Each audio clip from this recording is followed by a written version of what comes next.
Welcome to Life by Design, episode 411.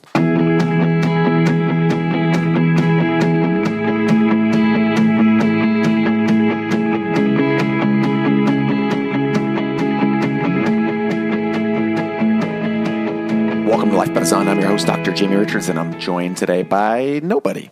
I'm here solo again, running the podcast. I'm excited to do so. I love these individual episodes because it allows me to talk about things that I'm specifically doing in my own life. And today we're talking about the perfect restoration routine. Now, you might think that's sleep. And yes, sleep is a part of it. And a big part of what we're going to talk about today is, how do we optimize and maximize our sleep? Share with you a really quick personal story. And sleep is something, obviously, I think like most people, that I love. I'm assuming you love it too. Most people do love it. And if I look back to my university days, I could easily stay up till 1 or 2 in the morning and then get up at 9 or 10. And that was a great cycle for me. And I felt like, I was very productive and I got to sleep in and life was good. And I was rested for my workouts and it was great. And then, as I got into practice and started opening business and then business number 2 and number 3, and as time went on, I started realizing that I had more and more to do. Now, I don't think for the average person, I'm not sure I would recommend cutting back on sleep. And even for myself, cutting back on sleep is not the ideal situation here. The real play here is to maximize my time. And, part of that is becoming more efficient, building up productivity. But in the short term, and although this was meant to be short term, it lasted a little longer than I expected. In the short term, it was really about getting the most out of my sleep. So I realized if I was going to sleep less, then I needed to maximize the sleep that I had.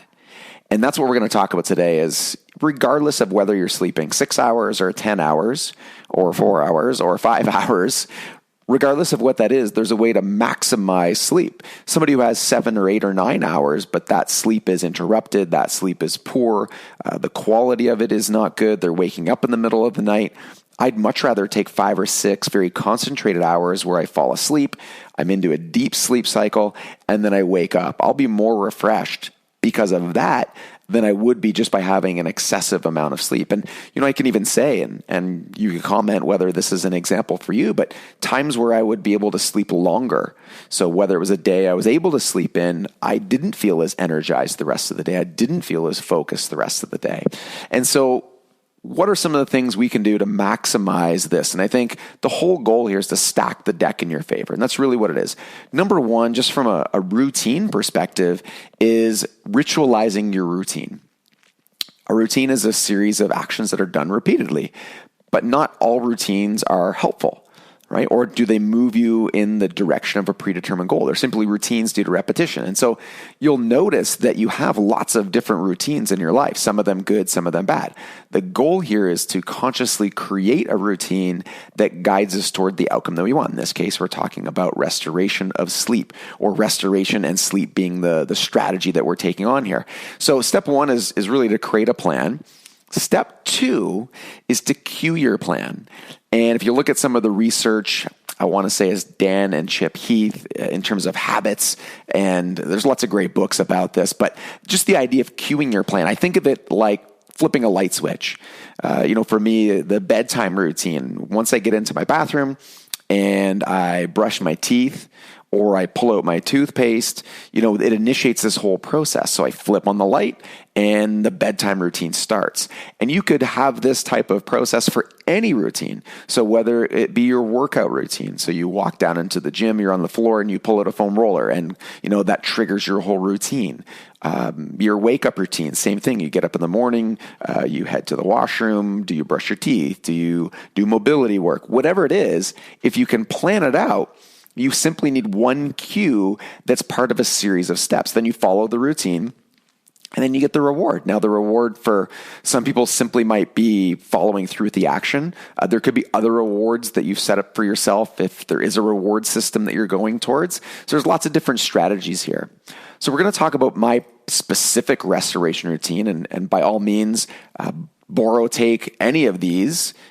I know they'll be helpful. In fact, it's not as if I invented any of these. They're really pulled from a combination of the best research, anecdotal experience, and personal experience. And so create your own template. Number one, I think of it in a series of steps: body preparation, nutrient needs, and then our sleep hygiene. Okay. And so preparing our body, making sure we have the nutrients that will maximize restoration, and then sleep hygiene. And so as we cue our routine, which is, as I said, the first thing done in every sleep cycle, it's the first step. It's pulling that trigger. For me, the body preparation is hydration, exfoliation, open pores, detoxification, circulation, moisturization. There's lots of izations in there. So let me walk you through a couple of those. Hydration. So I drink some salted water with lime. I'll have a huge glass, probably 2 or 3 cups. Exfoliation, so I may dry brush or I will dry brush. Open pores, so a hot shower. We have a sauna, which is fantastic, so we'll do a steam sauna. And then circulation, I'll do a cold shower. And then moisturization. Personally, I like coconut oil as a general philosophy. I try not to put things on my skin that you can't eat. So, just very simple steps. Now, you could take that much further. That takes me about, 15 to 20 minutes from, drinking my water to dry brushing, quick hot shower, bit of a longer sauna, definitely a shorter cold shower, and then moisturization. Nutrient needs, same thing. This is going to happen after I go ahead and finish all that. So I'll do bone broth, so a cup of bone broth at night, some magnesium, vitamin C, and again, a little bit of sea salt. Real simple, just mix it up. So bone broth I'll take on its own, and then I have a little mix of magnesium, vitamin C, and sea salt, about a half a teaspoon. Salt restriction, just as a side note, if you look back at last week's podcast, there's lots of harmful effects, especially when you look at insomnia being one of them.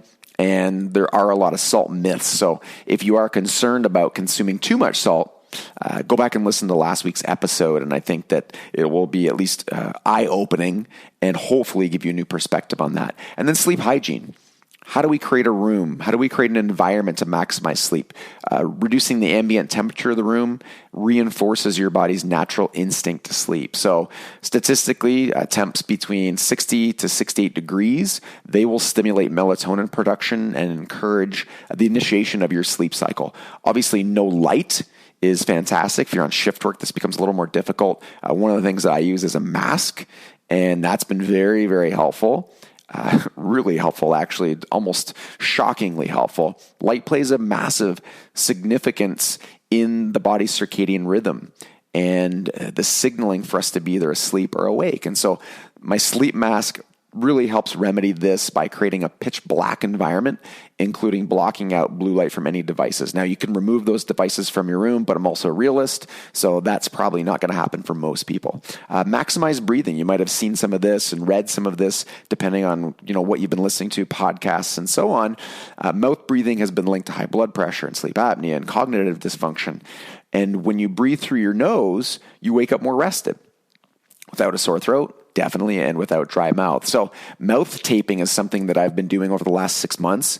Again, one of those things shockingly fantastic. So taping my mouth and even using nasal expanders. I know a lot of this sounds crazy, but when you really start to put it together, it creates at least in my case, a perfect restoration routine. So if I'm going to be sleeping less, I want to figure out how can I get the maximum amount of sleep in terms of, getting the most out of my productivity. So my point is, be intentional, okay?